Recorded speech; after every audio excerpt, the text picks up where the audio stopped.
জিয়াউর রহমান একাধারে বাক, শ্রবণ ও দৃষ্টি প্রতিবন্ধী। তবে শারীরিক প্রতিবন্ধকতা আটকাতে পারেনি তার কাজ করার উদ্যম ও ইচ্ছাকে। ঘরের সকল কাজে পটু এই প্রতিবন্ধী ব্যক্তি।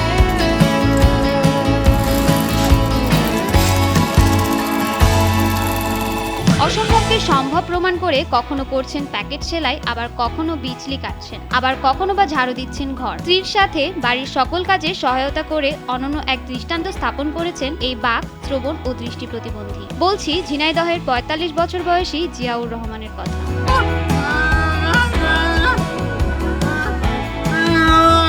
উনি প্যাকেট তৈরি করে আন্দাজের উপরে, খুব সুন্দর করে সেলাই করে। ওনার হাতের কাজও খুব দক্ষতা। ঝিনাইদহের কালীগঞ্জ উপজেলার হেলাই গ্রামের আব্দুল জলিলের ছেলে জিয়াউর রহমান। জন্ম থেকেই জিয়াউর রহমান বাক ও শ্রবণ প্রতিবন্ধী। তবে চোখে প্রথমে হালকা দেখতে পেতেন। ১৫ বছর আগে দুই চোখ থেকে পুরোপুরি হারিয়েছেন দৃষ্টিশক্তি। এখন দু চোখে দেখতে পান না কিছুই। সে অনেক অসহায় মানুষ একটা। সে কোনো রকম মনে করেন তার একটা সংসার নিয়ে কোনো রকম চালায়। তার ওয়াইফটা অনেক ভালো, সে ওয়াইফটাই তার মনে করেন দেখাশোনা করে। মেলা দিন তো এই রোগ, ছোটবেলায় তো ধরতে করতাম না, মনে করতাম যে বড় হলি মনে হয় কথা মতা হলো বলবে, কি কানে শুনবে।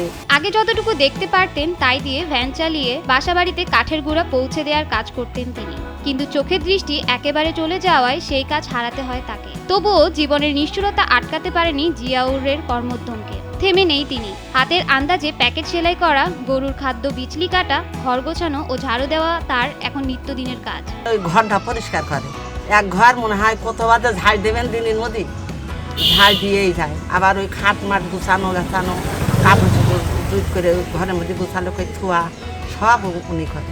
বিছান খাটাটা গুছানো, দুটো বিচলি কাটা, ঘরটা একটু ঝাড় দিয়া, এই সমস্ত গুণ করে। বিচলি কাটা কাটায়। এলাকাবাসী জানায় জিয়াউর রহমান খুবই কর্মঠ ছেলে, কখনোই বসে থাকেন না।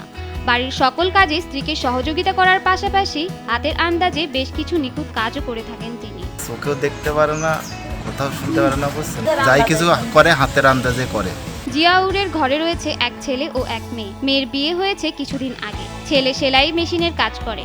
ধান কাটার মতো মৌসুমী কাজের সময় জিয়াউর ও তার স্ত্রী মাঠে কাজ করে কিছু উপার্জন করে থাকেন। খুবই অভাবের মধ্যে চলছে তাদের সংসার। ছেলেটা পরে দোকানে থাকে, কোনো রকম হেঁচড়ে হেঁচড়ে চলে। কোনোদিন দুপুরে তরকারি থাকলো না, রামতে বাড়তে পারলো না, এইরকম দূর অবস্থায় দিন যায়। জিয়াউর রহমানের স্ত্রী ফুলমতি বেগম বলেন, প্যাকেট তৈরি, বিচলি কাটা, ঘরের ঝাড়ু দিয়ে সহযোগিতা করেন তার স্বামী। বিয়ের পর জিয়াউর কিছু কাজ করতে পারতেন।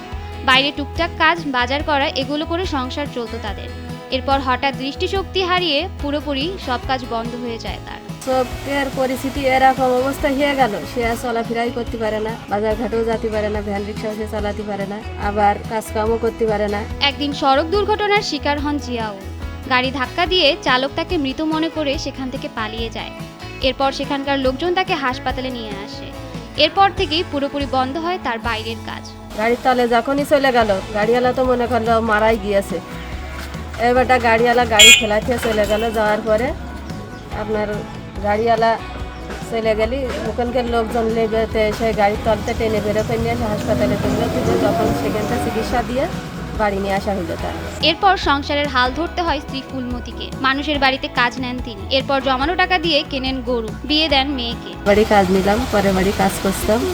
পরের বাড়ি কাজ করতে করতে আপনার একটা গরু কিনলাম। গরু কিনে সেই গরুটা পালন করতে করতে করতে করতে ছেলেবেলা দুটো মানুষ করলাম, করে মেয়েরা বিয়ের উপযুক্ত হয়ে গেল, মেয়েরা বিয়ে দিলাম। অভাবের সংসারে খুবই কষ্টে দিন পার করতে হয় তাদের। সরকার যদি সহযোগিতা করত তাহলে খুব উপকার হতো তাদের। আমি খুব দুর্গতির পরে সংসারটা আমি চালিয়ে নিয়ে যাই। সরকারিভাবে সাহায্য করতে পারলে একটু ভালো হয়।